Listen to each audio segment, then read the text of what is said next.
কার্যক্রমকারী, তিনি ছিলেন মুজাহিদ, তিনি ছিলেন খেলাফত প্রতিষ্ঠা করার মতন রাজনীতি সিয়াসত প্রতিষ্ঠিত করে দিয়েছেন, ইসলামী শাসন ব্যবস্থা তিনি কায়েম করে দিয়েছেন। যদি তার দাবি অনুযায়ী নববী কাজ শুধু দাওয়াতই হয়, তাহলে জিহাদ কোথায় যাবে, তাহলে শিক্ষা কার্যক্রম কোথায় যাবে? তার কথা হলো কওমি মাদ্রাসায় যাকাত দিলে যাকাত আদায় হবে না, এটা ভ্রান্ত। সুতরাং মৌলানা সাহেব ভ্রান্ত, মৌলানা সাহেবের অনুসারী সকল কর্মকাণ্ডকারীরা সবাই ভ্রান্ত। তাই বাংলাদেশের সকল প্রশাসনিক বিভাগ এবং রাষ্ট্রীয় কার্যক্রম যারা চালাচ্ছেন তাদের কাছে উদাত্ত আহ্বান। হাদিসে পাক সাল্লাল্লাহু আলাইহি ওয়াসাল্লামের মধ্যে বলেন, ইয়াহমিলু হাযাল ইলমা মিন কুল্লি কলবিন উযুরুহু ইয়াকুনু আনহু তাহরিফাল গালিন, যে আমার পরবর্তী যুগে ন্যায় নিষ্ঠাবান আলেম সমাজ যারা সবচেয়ে ন্যায় নিষ্ঠাবানের সাথে ইলমে দ্বীন এবং শরীয়তকে ধারক বাহক হিসাবে কাজ করবে, তারা সীমা লঙ্ঘনকারীকে সীমা লঙ্ঘন থেকে প্রতিহত করবে, তারা বাতিল পন্থীদের বাতিল মিথ্যাচার থেকে প্রতিহত করবে এবং মূর্খ ব্যক্তিদের ব্যাখ্যা বিশ্লেষণ থেকে প্রতিহত করবে। তারা হবে আল উলামা ওয়ারাসাতুল আম্বিয়া, নবীদের ওয়ারিস।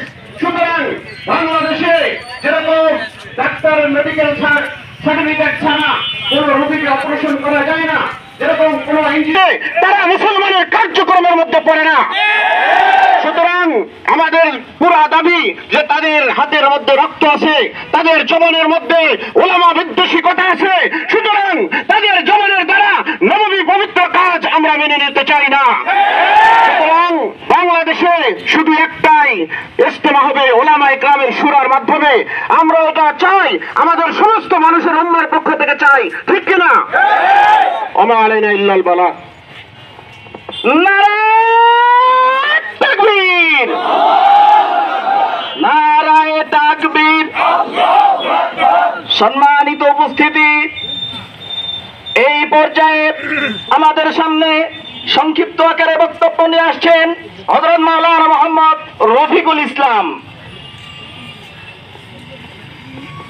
আসসালামু আলাইকুম ওয়া রাহমাতুল্লাহি ওয়া বারাকাতুহু। ওলামাদের পক্ষ থেকে যে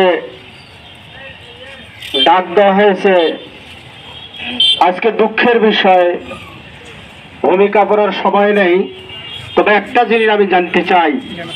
আজকে আমাদের কাহারুল থানায় 6টা ইউনিয়ন, 6টা ইউনিয়নের মধ্য থেকে আমি বাইদি ভাই জানতে